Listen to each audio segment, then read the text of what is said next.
नवंबर 2025 में भारतीय रेलवे के सिर्फ एक जोन में एक महीने के अंदर 3,270 लोगों पर कार्रवाई हुई। 3,270? हाँ, ये कोई छोटी मोटी बात नहीं है, ये एक बहुत बड़ा आंकड़ा है। जब मैंने ये खबर देखी तो मेरे मन में एक सवाल आया, क्या ये रेलवे की कामयाबी का सबूत है कि वो नियमों को सख्ती से लागू कर रहे हैं, या फिर ये एक गहरी सामाजिक समस्या की ओर इशारा है? बिल्कुल। जहां इतने सारे लोगों को बुनियादी नियमों की शायद परवाह ही नहीं है। आज हम इसी खबर की तह तक जाने की कोशिश करेंगे। हमारे पास जागरण की एक रिपोर्ट पर आधारित कुछ जानकारी है जो पूर्व मध्य रेलवे की इस बड़ी कार्रवाई के बारे में बताती है। और आपका सवाल बिल्कुल सही है। शुक्रिया। हमारा मकसद सिर्फ ये जानना नहीं है कि क्या हुआ, बल्कि ये समझना है कि इन आंकड़ों के पीछे की कहानी क्या है और इसके असली मायने क्या है। बिल्कुल। ऐसा लगता है कि ये पूरी कार्रवाई दो बड़े अभियानों के इर्द गिर्द घूमती है। एक है ऑपरेशन समय पालन, यानी ट्रेनों को वक्त पर चलाना। हाँ, और दूसरा है ऑपरेशन महिला सुरक्षा। चलिए पहले समय पालन वाले हिस्से को समझते हैं। ठीक है। रिपोर्ट के मुताबिक बिना वजह ट्रेन की चेन खींचने के आरोप में 1003 लोगों को पकड़ा गया। 1000 से ज्यादा लोग? 1000 से ज्यादा लोग सिर्फ एक महीने में। मुझे सच में अंदाजा नहीं था कि ये समस्या इतनी बड़ी है। ये तो रोजाना लगभग 30-35 लोग पकड़ने जैसा है। वही तो। हाँ, और ये वो समस्या है जिसे अक्सर लोग बहुत हल्के में लेते हैं।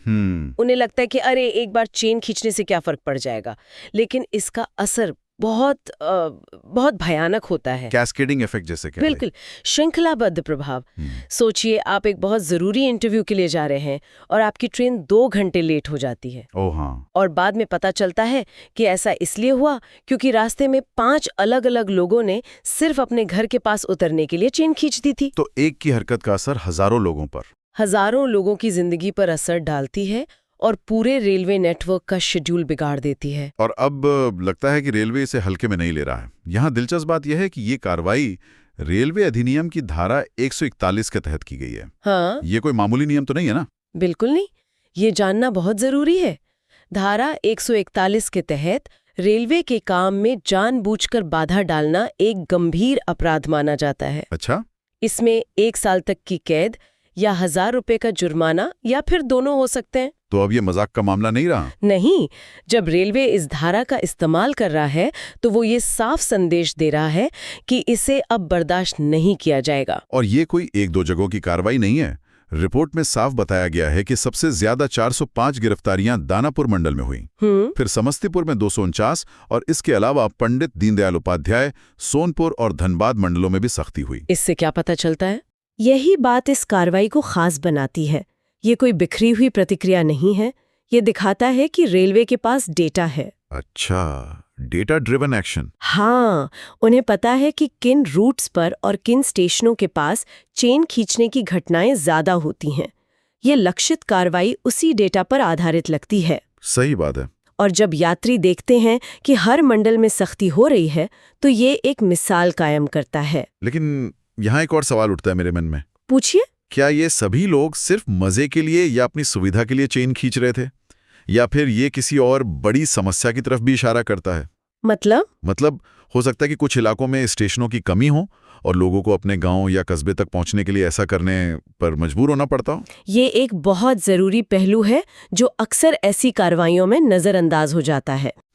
हालांकि कानून किसी भी वजह से चेन खींचने की इजाजत नहीं देता, लेकिन यह सामाजिक आर्थिक विश्लेषण का विषय जरूर है। हाँ। अगर एक बड़े समूह को लगता है कि सिस्टम उनकी जरूरतों को पूरा नहीं कर रहा है तो वो उसे तोड़ने के रास्ते खोजने लगते हैं। तो एक तरफ अनुशासन, दूसरी तरफ शायद बुनियादी ढांचे की कमियां। बिल्कुल। तो हाँ, यह कार्रवाई जहां एक तरफ अनुशासनहीनता पर लगाम लगाती है, वहीं दूसरी तरफ ये हमें सोचने पर मजबूर करती है कि क्या सिस्टम में भी कुछ सुधार की जरूरत है। 1000 गिरफ्तारियां तो सिर्फ ट्रेन लेट करने के लिए थीं, लेकिन जो दूसरा आंकड़ा है वो तो इससे भी ज्यादा चौंकाने वाला है। हाँ। और एक कहीं ज्यादा गंभीर मुद्दे की तरफ इशारा करता है। ऑपरेशन महिला सुरक्षा के तहत 2267 पुरुष यात्रियों को महिलाओं के लिए आरक्षित डिब्बों में सफर करते हुए पकड़ा गया। 2267। ये संख्या चेन खींचने वालों से 2 गुने से भी ज्यादा है। हाँ, और ये आंकड़ा हमें सीधे सीधे सार्वजनिक परिवहन में महिलाओं की सुरक्षा की जो राष्ट्रीय बहस है उससे जोड़ता है। सही बात है। महिलाओं के लिए एक अलग डिब्बे का मकसद सिर्फ उन्हें एक सीट देना नहीं है। नहीं, उसका मकसद है एक सुरक्षित माहौल देना, एक सेफ स्पेस जहां वे बिना किसी असहजता या डर के सफर कर सकें। और जब कोई पुरुष उस डिब्बे में अनधिकृत रूप से घुसता है तो वो सिर्फ एक नियम नहीं तोड़ता, बिल्कुल, वो उस सुरक्षित माहौल को भंग करता है। ये सिर्फ सीट घेरने की बात नहीं है, ये एक तरह से एक सुरक्षित जगह में घुसपैठ करने जैसा है। हाँ, ये उस भरोसे को तोड़ता है जो एक महिला यात्री सिस्टम पर करती है। बिल्कुल सही कहा आपने। ये उस मानसिक बोझ को और बढ़ा देता है जो महिलाएं घर से बाहर निकलते हुए हमेशा महसूस करती हैं। हमेशा सतर्क रहना, हमेशा चौकन्ना रहना। महिलाओं के लिए आरक्षित डिब्बा उस बोझ को कुछ देर के लिए कम करने की एक कोशिश है। इस नियम का उल्लंघन उस कोशिश पर सीधा हमला है। इसीलिए रेलवे इस पर इतनी सख्ती कर रहा है। हाँ, ये दिखाता है कि रेलवे इस मुद्दे को सिर्फ एक मामूली उल्लंघन के तौर पर नहीं, बल्कि महिला यात्रियों के अधिकार और उनकी सुरक्षा से जोड़कर देख रहा है। इसमें भी दानापुर मंडल 1084 गिरफ्तारियों के साथ सबसे ऊपर है, जो कुल आंकड़े का लगभग आधा है। लगभग आधा। इसके बाद पंडित दीनदयाल उपाध्याय मंडल में 558 और धनबाद में 355 गिरफ्तारियां हुई। साफ है कि रेलवे को पता है कि समस्या कहाँ ज्यादा बड़ी है और वो वहीं पर ज्यादा ध्यान दे रहे हैं। बिल्कुल। और ये जरूरी भी है। दानापुर एक बहुत व्यस्त मंडल है जहां से बड़ी संख्या में यात्री गुजरते हैं। वहां ज्यादा संख्या में कार्रवाई का मतलब है कि समस्या भी वहां ज्यादा गंभीर रही होगी। इस तरह के विशेष अभियान ये संदेश देते हैं कि महिला सुरक्षा रेलवे की प्राथमिकता है और इसे हल्के में नहीं लिया जा सकता। बिल्कुल, ये सिर्फ कागजों पर नहीं बल्कि जमीन पर दिखने वाली कार्रवाई है। तो एक तरफ ट्रेनों को समय पर चलाने की कोशिश और दूसरी तरफ यात्रा को सुरक्षित बनाने पर जोर, ये दोनों ही किसी भी ट्रांसपोर्ट सिस्टम की रीढ़ है। हाँ। इन दोनों अभियानों को एक साथ इतने बड़े पैमाने पर चलाने का क्या मतलब निकाला जाए? मतलब रेलवे अचानक इतना आक्रामक क्यों हो गया है? मुझे लगता है कि इसके पीछे 3 मुख्य वजह हैं।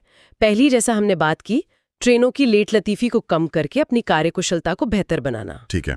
दूसरी, महिला यात्रियों की सुरक्षा को लेकर अपनी सामाजिक जिम्मेदारी को निभाना, जिस पर पिछले कुछ सालों से काफी दबाव रहा है। और तीसरी और शायद सबसे अहम वजह, एक कड़ा संदेश देना, एक जीरो टॉलरेंस की नीति का प्रदर्शन करना। मतलब अब अपील करने या छोटे मोटे जुर्माने का दौर खत्म हो गया है और अब सख्त कार्रवाई का वक्त है। बिल्कुल। जब एक महीने में एक ही जोन में 3000 से ज्यादा लोगों पर कार्रवाई होती है तो ये बाकी लोगों के लिए एक चेतावनी होती है। एक तरह का अपशरखने विरकुंग, एक निवारक प्रभाव। हाँ, एक निवारक प्रभाव के नियमों को तोड़ने के गंभीर परिणाम हो सकते हैं। यह भविष्य में होने वाले उल्लंघनों को रोकने की एक कोशिश है। शायद रेलवे को ये महसूस हुआ कि उसकी छवि एक ऐसे सिस्टम की बन रही है जहां नियमों को आसानी से तोड़ा जा सकता है, और अब वो उस छवि को बदलना चाहता है। इसमें टेक्नोलॉजी का भी बड़ा हाथ हो सकता है। कैसे? बेहतर सीसीटीवी कवरेज और रेलवे प्रोटेक्शन फोर्स मतलब आरपीएफ के बीच बेहतर तालमेल से अब ऐसे लोगों को पहचानना और पकड़ना पहले से ज्यादा आसान हो गया होगा। ये एक बहुत अच्छा पॉइंट है। बढ़ी हुई निगरानी क्षमता निश्चित रूप से इस तरह के अभियानों को सफल बनाने में मदद करती है। लेकिन यहाँ से हमारी बातचीत एक और दिलचस्प मोड़ लेती है। अच्छा? हमें इस रिपोर्ट से क्या पता नहीं चलता है, वो शायद उससे भी ज्यादा जरूरी है जो हमें पता चलता है। अच्छा, तो इस कहानी में कुछ हिस्से अभी भी गायब हैं? बहुत जरूरी हिस्से। देखिए, हमें ये तो पता है कि 3270 लोगों को पकड़ा गया। हाँ। लेकिन उनके साथ आगे क्या हुआ? ये बहुत जरूरी सवाल है। क्या उन पर सिर्फ जुर्माना लगाया गया और छोड़ दिया गया, या उन्हें अदालत में पेश किया गया? क्या किसी को सजा भी हुई? हाँ, क्योंकि पकड़ा गया या हिरासत में लिया गया, इन शब्दों के कई कानूनी मायने हो सकते हैं। बिल्कुल। इस पूरी कार्रवाई का असली असर तो इस बात पर निर्भर करेगा कि कानूनी प्रक्रिया कितनी मजबूत और प्रभावी थी। सही बात है।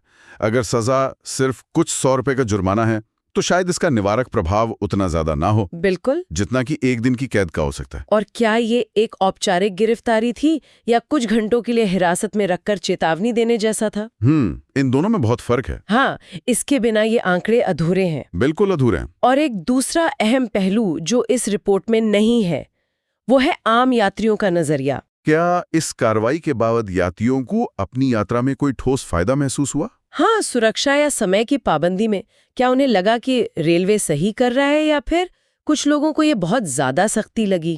किसी भी नीति की सफलता सिर्फ सरकारी आंकड़ों से नहीं मापी जा सकती है। नहीं, लोगों के अनुभव से भी मापी जाती है। और ये जानना भी जरूरी है कि जिन पर कार्रवाई हुई उनका बैकग्राउंड क्या था? हाँ, ये भी जरूरी है। क्या ये रोजाना सफर करने वाले मजदूर थे, छात्र थे या कोई और? इसके बिना हम ये नहीं समझ सकते कि समस्या की जड़ें कितनी गहरी हैं। हो सकता है ये कार्रवाई उन लोगों पर ज्यादा असर डाल रही हो जो पहले से ही हाशिए पर हैं। यही सब सवाल हैं जो हमें इस खबर की ऊपरी सतह से नीचे ले जाते हैं। ये हमें याद दिलाते हैं कि हर आंकड़े के पीछे एक इंसान और एक कहानी होती है। तो कुल मिलाकर नवंबर 2025 में पूर्व मध्य रेलवे ने 2 मुख्य समस्याओं, ट्रेन में देरी और महिला असुरक्षा से निपटने के लिए एक बड़ा और सख्त अभियान चलाया। हाँ, चलाया। ये एक तरफ रेलवे की सख्त मंशा को दिखाता है तो दूसरी तरफ ये भी बताता है कि जमीनी स्तर पर ये समस्याएं कितनी गहरी और व्यापक हैं। ये कार्रवाई रेलवे की मंशा तो साफ दिखाती है, लेकिन अब सोचने वाली बात यह है कि इस अभियान की असली सफलता का पैमाना क्या होगा? गिरफ्तारियों की संख्या? क्या ये गिरफ्तारियों की संख्या होगी या आने वाले महीनों में ट्रेनों के समय पर चलने और महिला यात्रियों के बढ़ते आत्मविश्वास में दिखेगी? सही।